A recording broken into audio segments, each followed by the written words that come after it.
ಇವತ್ತು ನನ್ನ ಮತ್ತು ನನ್ನ ಮಗಳ ಹುಟ್ಟುಹಬ್ಬ ಒಂದೇ ಸಾಥದಿಂದ ಇಬ್ಬರು ಆಚರಣೆ ಮಾಡ್ಕೊತಾ ಇದ್ದೀವಿ.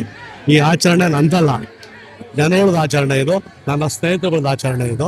ಯಾಕೆಂದರೆ ಅವತ್ತಿಂದ ಅವತ್ತು ನಡ್ಕೊಂಬಂದೈತಿ. ಅಧಿಕಾರ ಇರಲಿ ಅಧಿಕಾರ ಇಲ್ದಿರೋ പോലെ ಇದು ನಡ್ಕೊಂಬಂದೈತೆ. ಇನ್ನು ಮುಂದೆ ನನಗೆ ನಡ್ಕೊಂಡು ಹೋಗ್ತದೆ. ಯಾಕೆಂದರೆ ಇವತ್ತು ಜನಗಳೇ ಮುಖ್ಯ. ನನಗೆ ಜನಗಳಿಗೆ ಏನಾದರೂ ಒಂದು ಮಾಡಬೇಕು ಅನ್ನೋದು ಆಸೆ ನನ್ನಲ್ಲೈತೆ. ಆ ಆಸೆ ಇವತ್ತು ಮಾಡ್ತಾ ಇದ್ದೀನಿ. ಸುಮಾರು 30-35 ವರ್ಷದಿಂದ ಮಾಡ್ಕೊಂಡೇ ಬಂದಿದ್ದೀನಿ, ಮುಂದೆನೂ ಮಾಡ್ತೀನಿ. ಯಾಕೆಂದರೆ ಜನ ನಮಗೆ ಗುರುತಿಸೋಕೆ ಇವತ್ತು ಈ ಮಟ್ಟಕ್ಕೆ ಬಂದಿರೋದು. ನಾವು ಇವತ್ತು ಜನ ನಮಗೆ ಗುರುತಿಸ್ತಿರೋರು ಈ ಮಟ್ಟಕ್ಕೆ ನಾವು ಯಾರೂ ಬರ್ತಾ ಇರಲಿಲ್ಲ.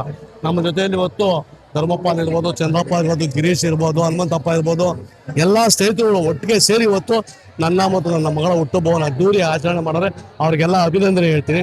ಮತ್ತು ಜನಗಳನ್ನ ಹೇಳೋದು ಇಷ್ಟ ಇರೋದು, ಇವತ್ತು ನಾನು ಅಧಿಕಾರಕ್ಕೋಸ್ಕರ ಇವತ್ತು ಹುಟ್ಟುಹಬ್ಬ ಮಾಡ್ಕೊತಾ ಇದ್ದೆ. ಒಂದು ನಡ್ಕೊಂಬಂದೈತಿ. ಇದು 20 ವರ್ಷ ಆಯ್ತು ಅಧಿಕಾರ ಹೋಗಿ, 20 ವರ್ಷದಿಂದ ನಡ್ಕೊಂಬಂದೈತೆ, ಮಾಡ್ಕೊಂಡಿದ್ದೀವಿ. ಧರ್ಮಪಾಲ್ ಅವರು ಇದನ್ನು ಹುಟ್ಟುಹಬ್ಬವನ್ನು ಆಚರಣೆ ಸ್ಟಾರ್ಟ್ ಮಾಡಿದ್ರು.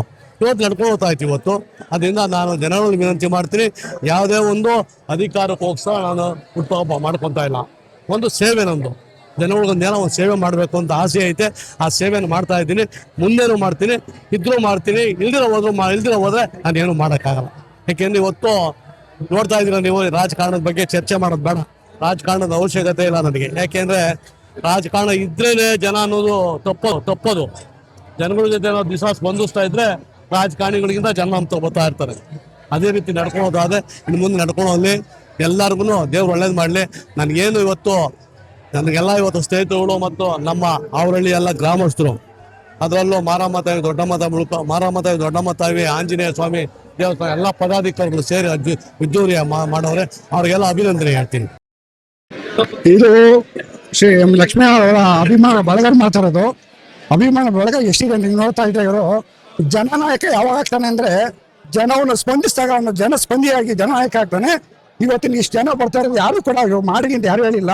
ಅವರವರೇ ಬಂದು ಅವ್ರ ವಾಲಂಟಿಯರ್ಗೆ ಸರಿ ಅವರ ಉದ್ದೇಶ ಏನಿದೆ, ಅವ್ರ ಆಸೆಗಳಿಂದ ಈಡೇರಿಸ್ತಾ ಇದ್ದಾರೆ ಅಂದ್ಕೊಂಡ್ರೆ, ಈ ನೋಡ್ತಾ ಇರ್ಬೋದು ಜನ ಅಧಿಕಾರ ಇಲ್ಲದಿದ್ರು ಕೂಡ ಇವತ್ತು ಜನ ಜೊತೆ ಜನ ಸ್ಪಂದಿಸಿ ಹೇಗಿದ್ದಾರೆ ಅಂದ್ರೆ, ವರ್ಷ ಪೂರ್ತಿ 360 ದಿವಸ ಕೂಡ ಇವತ್ತು ಅವ್ರು ಜನ ಹುಡ್ಕೊಂಡ್ ಬರ್ತಾರೆ ಅಂದ್ರೆ ಖುಷಿ ಆಗುತ್ತೆ. ಆ ನಾಯಕರು ನಾವು ಹಿಂದೆ ಇರೋದು ನನ್ಗಿನ್ನೂ ಖುಷಿ ಆಗುತ್ತೆ. ಇದೇ ತರ ಎಲ್ಲರೂ ಕೂಡ ಚಂದ್ರಪ್ಪ ಆಗಿರ್ಬೋದು, ಧರ್ಮಪಾಲ್ ಆಗಿರ್ಬೋದು, ಹನುಮಂತಪ್ಪ ಆಗಿರ್ಬೋದು, ಹೇಮಂತ್ ಆಗಿರ್ಬೋದು, ರವಿ ಆಗಿರ್ಬೋದು, ಇನ್ನು ಅನೇಕ ಜನರು, ರಮೇಶ್ ಆಗಿರ್ಬೋದು, ಸಿದ್ದರಾಜ್ ಆಗಿರ್ಬೋದು, ಇನ್ನು ಅನೇಕ ಜನರು ಇವ್ರ ಜೊತೆ ಕೈಗೂಡಿ ಇವ್ರಿಗೆ ಕೈ ಬಲಪಡಿಸ್ತಾ ಇದ್ದಾರೆ. ದೇವರು ಇನ್ನೂ ಆಯುಷ ಕೊಟ್ಟು ಇನ್ನೂ ಶಕ್ತಿಯನ್ನು ಕೊಟ್ಟು ಅವ್ರಿಗೆ ಇನ್ನೂ ಉನ್ನತ ಮಟ್ಟಕ್ಕೆ ಇರಲಿ ಅಂತ ನಾನು ಅದೇನೋ ಪ್ರಾರ್ಥನೆ ಮಾಡ್ತೀನಿ. ಅಧಿಕಾರ ಅವ್ರಿಗೆ ಬಂದ್ರು ಕೂಡ ಅವರು ಬೇರೆ ಎಲ್ರಿಗೂ ಹಂಚಿದ್ದಾರೆ ಹೊತ್ತು ಅವರು ಕೂಡ ಅಧಿಕಾರದಲ್ಲಿದ್ದಾರೆ, ಹಂಚಿ ಅವರು ಖುಷಿಯಲ್ಲಿದ್ದಾರೆ. ಇದು ನಾವು ಎಲ್ಲರೂ ಅರ್ಥಬೇಕಾಗುತ್ತೆ. ಆ ಖುಷಿಯಲ್ಲಿ ಕೂಡ ನಾವು ಇದ್ದೀವಿ.